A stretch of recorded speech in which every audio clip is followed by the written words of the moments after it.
పెద్ద ఇదేం కాదు కానండి, నాకు తెలిసి చిన్న మాట. ఈ ప్రభుత్వం అనవసరంగా ఊరికే హిందూయిజం మీద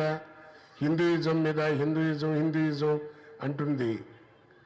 అసలు దీన్ని ఎందుకంటే అమ్మని పిలవడం తప్ప అండి, మనం చేసే తప్పు. కన్నతల్లిని అమ్మ అని పిలుచుకుంటున్నాం, అంతేగాని వాళ్ళకి మళ్ళీ అమ్మని పిలవడానికి సిగ్గుపడి అమ్మలే సిగ్గుపడుతూ మమ్మీ అని పిలిపించుకునే సంస్కారం కాదు కదా.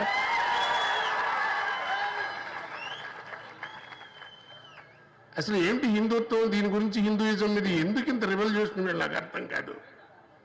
బేసిక్గా ప్రపంచ దేశాల్లో ఏ దేశమైనా మన దేశాన్ని ఇండియా అని పిలుస్తుంది. మన గర్భశత్రు ఎవరండి? పాకిస్తాన్. ఆయన మైక్ ముందు కూర్చుని ఈ హిందుస్థాన్మే అంటాడు.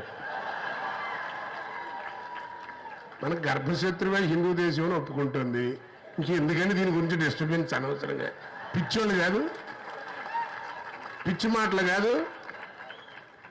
రెండు, ఈ హిందూయిజాన్ని నశించాలి, హిందూయిజం ఉగ్రవాదం అని అనేటువంటి వీళ్ళే పైన పరిపాలిస్తూ వాడి స్పీచ్ అంతా అయిన తర్వాత జై హింద్ అంటాడు.